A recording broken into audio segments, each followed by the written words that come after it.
Dice el presidente de Endesa, eh, proyectos de ley más o menos la visión que se tiene de las instituciones económicas de Chile, de la madurez de la democracia chilena en Estados Unidos y en el mundo desarrollado es buena. Y la apreciación que se tiene de la presidenta Bachelet también es muy favorable. Ahora, las personas con que ella se ha reunido son personas sofisticadas y conocedoras y me imagino que podrán tener reparos, como lo puede tener cualquier ciudadano en Chile, de algún proyecto de ley, de alguna iniciativa.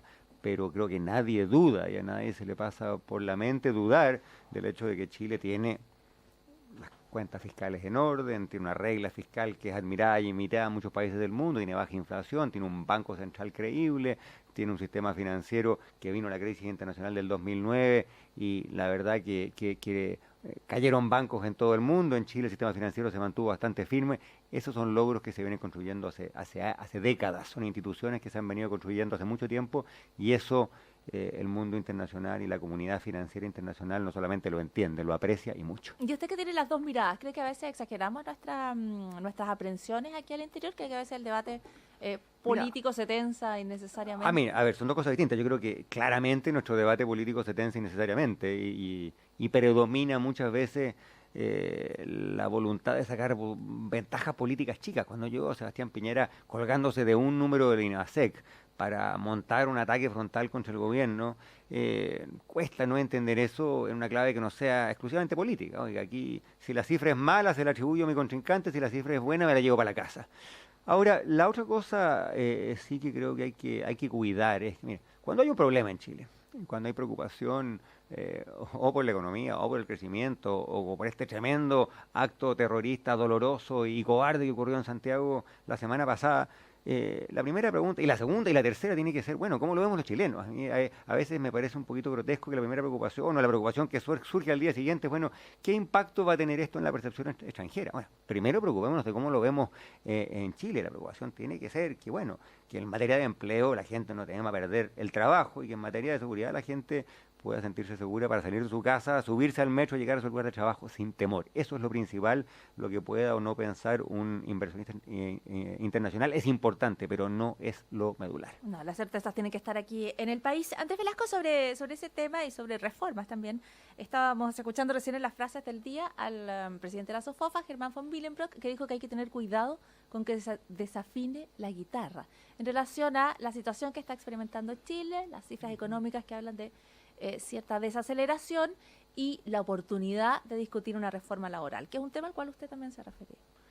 Mira, yo no soy muy músico, así que no tengo opiniones muy afinadas ni sobre la guitarra, ni sobre el arpa, ni nada que se le parezca. Me encanta la música, pero no nací con ningún talento Pero musical. es buena la metáfora, graciosa. Eh, Mira, yo creo que hay hay una justificada preocupación, pero yo insisto, yo la sacaría más allá de la coyuntura política. Eh, Digámoslo así, Chile y América Latina en general viene saliendo de un periodo de condiciones internacionales tremendamente auspiciosas. Un cobre por las nubes, tasas de interés internacionales por el suelo, gran disponibilidad de capitales internacionales que fluían hacia América Latina y en los últimos 5 años crecieron los países que tenían buenas políticas, como Colombia y como Perú, y también crecieron países que no tenían buenas políticas, como Argentina. Ese periodo se está acabando. Yo no tengo la bolita de cristal para saber dónde va a estar el cobre, pero todo indica que el cobre va a estar más bajo en el futuro que en el pasado. Todo indica que esta tremenda moda de los capitales que fluían hacia la región se está terminando, o al menos limitando. Y por lo tanto Chile y todos los países de la región, y parto por Chile porque es el caso que más me importa y que más me duele, va a tener que responder la pregunta, bueno, ¿y ahora cómo crecemos? ¿No es cierto? No puede ser el cobre el único motor de crecimiento. Ya, pero ¿Cómo? ¿Mm? esa es una discusión más grande, más amplia, más ambiciosa que la discusión respecto a determinados artículos de la reforma tributaria, ¿o no? Eso tiene que ver más Es, con es que innovación, con nuevos precisamente lo modelos. que a mí a veces me quita el sueño, que por pasarnos discutiendo cosas chicas, nos olvidamos de los problemas grandes. En Chile el problema del crecimiento no está limitado a que el mes pasado una cifra menor o mayor. En Chile el problema es que la productividad ha crecido poco durante los últimos 50 años. Yo hace poco con un profesor de la Universidad de Chile, Rodrigo Wagner, un tipo muy joven y muy prometedor, hicimos el siguiente cálculo. En el año 60, la productividad promedio por persona en Chile comparada a la de Australia era 40% menos. Porque Australia, bueno, es un país minero como Chile, es un país alejado de los principales mercados como Chile. 53 años más tarde, el año 2013, la productividad promedio por persona era 40% menos que la de Australia. Es decir, han pasado 53, 54 años, en Chile ha habido gobiernos de derecha, gobiernos de izquierda, gobiernos democráticos, dictaduras militares, y seguimos teniendo una tremenda brecha con un país con el cual podríamos querer compararnos y el día de mañana parecernos. Es decir, tenemos un problema de crecimiento a largo plazo, tenemos un problema energético a largo plazo, tenemos un mercado laboral que funciona mal, tenemos una actividad económica muy mal distribuida entre Santiago y las regiones. Esos son los problemas de verdad, que van mucho más allá de la discusión coyuntural de si el IMASEC del mes pasado fue bueno o malo. Y mi temor y mi preocupación es que esos temas de fondo rara vez los abordamos porque precisamente nos entrampamos con la discusión del corto plazo. Y si usted tuviera que buscar algún elemento común en estos, tenemos distintos desafíos, digamos, más que problemas, ¿no? El tema energético, pero en el tema de la productividad, ¿usted podría explicar de cuál es la causa? ¿Qué es lo que ve de común en los desafíos que tenemos? Hay muchas causas, pero yo destaco una. Los países se vuelven más productivos no solamente cuando hacen lo mismo y mejor, sino que cuando hacen cosas nuevas. Tú miras a los países que han dado tremendos saltos al desarrollo, pienso en los países del norte de Europa, pienso en algunos países asiáticos, y son países que han diversificado lo que producen, que tienen distintas destrezas para distintos productos. Mira tú Chile, ¿qué exportamos hoy? Exportamos cobre, exportamos vino, exportamos celulosa, exportamos harina de pescado. ¿Qué exportábamos hace 10 años, 20 años, 30 años, 40 años, 50 años? Exactamente lo mismo. ¿Los vinos no son nuevos? Son de hace 40 años atrás. El boom exportador parte en los 70 y 80. No es y la producción vinera, vitivinícola de Chile tiene 200 años. Y cuando queríamos exportar salmones, claro, hicimos mal, parece. No, creo, o sea, los salmones y el vino son dos ejemplos. El problema es que son los únicos dos ejemplos. Estaba pensando en cosas nuevas. Son los únicos dos ejemplos de los últimos 30, 40 años, ¿no es cierto? Pero si tú miras, por ejemplo, a ver, un país como Irlanda. Irlanda es el país más pobre de Europa Occidental. Irlanda hace 40 años atrás era un país como podría ser latinoamericano, tenía un sector agrícola, tenía ovejas y vendía leche de oveja, lana de oveja, mantequilla de oveja, textiles con lana de oveja. Bueno, Irlanda hoy día es una potencia en tecnología, en farmacéutica, en químicos, bueno, y por algo pasó de ser el país más pobre de Europa Occidental a ser el país más rico de Europa Occidental, o uno de los más ricos. Si tú miras los países asiáticos, se han diversificado tremendamente. Claro, pero esa diversificación, esa innovación requiere varias cosas que nosotros no tenemos. Requiere, por ejemplo, se me ocurre, mejor educación, requiere, por ejemplo, que no esté el sistema de alguna manera capturado por los que están produciendo cobre, y en eso incluyo a todos los chilenos, porque todos a través de cobre, y las forestales, porque resulta que lo que llega es tanto que para qué usted se va a poner a buscar remedios para problemas que no tiene, yo creo en que lo inmediato. tú acabas de dar el clavo precisamente en eso. Yo creo que en Chile a todos nos faltó, no, digamos, o nos bajó en los últimos años al país, no creo que estas no son responsabilidades individuales, una cierta complacencia. Bueno, tenemos el cobre está alto, bueno, repartámonos, carneemos el animal, ¿no es cierto? Y se nos olvidó que el cobre además es un recurso que se va a agotar en 40 años más, en 30 años más. La ley del cobre va a ser tan baja que probablemente no va a ser rentable producir cobre. Entonces, cuando hablamos de educación, por ejemplo, estamos hablando, y yo celebro que estemos teniendo un tremendo debate sobre educación. ¿Tú has escuchado el tema de educación técnica que está en el centro de la discusión? Te cuento una anécdota. Cuando yo era ministro de Hacienda llegó una tremenda empresa digital de Estados Unidos que quería establecer en Chile un campus de atención a sus consumidores por teléfono y online. Habrían empleado 1.000 programadores e ingenieros en Chile. Les gustaba Chile, la economía estaba ordenada, los sistemas de telecomunicaciones son bastante modernos, en fin. ¿Y sabes lo que pasó? Nunca se usó la inversión. ¿Y sabes por qué? Porque buscaron 1.000 técnicos bilingües y no los encontraron en Chile, porque en Chile no estamos formando los técnicos que el futuro productivo del país requiere. A mí me encantaría que ese tema estuviera en el centro de la discusión educacional, lamentablemente no lo está. Ya, ahora, eso no tiene que ver, Andrés Velasco, con que la discusión de educación es tan grande que, claro, hay un montón de aspectos que se van quedando afuera, pero mire que vamos apenas con lo que estamos, con los delineamientos generales. Claro, pero precisamente porque es grande hay que priorizar. Y yo echo de menos algunos asuntos que a mi entender deberían ser prioritarios. Educación técnica es una, educación preescolar es otra. En la reforma más o menos como se está dibujando, se van a gastar al año 5.000 millones de dólares en educación superior y 500 millones de dólares adicionales en educación preescolar. A mí me habría gustado que los montos fueran distintos. Si hay algo en lo que están de acuerdo todos los expertos, es que las desigualdades se forjan desde la cuna. Es cierto, pero considera también que en el proceso político uno nunca hace las reformas de manera en que todos estén de acuerdo en las prioridades. En los no se trata de que todos estemos de acuerdo, pero se trata que no nos olvidemos y sepultemos cosas que puede que no sean las políticamente más salientes. Claramente no hay un lobby a favor de las salas cunas porque las guaguas no marchan, ¿no es cierto? Pero precisamente lo que hace que la política de un país sea de calidad es que esos temas que no son a veces los más urgentes, que no son los políticamente más candentes, se aborden, porque si no se abordan nos vamos quedando atrás. Sí, hay un tema que yo encuentro quizás injusto en el tema de que las guaguas no marchan porque se dice muchísimo y en realidad hace sentido, y es que tengo la impresión de que la presidenta actual, que es la presidenta Michelle Bachelet, sí hizo bastante por educación preescolar, probablemente más que indudablemente, yo lo he dicho muchas veces con mucho orgullo porque a mí me tocó hacer los cheques para eso, ¿no es cierto?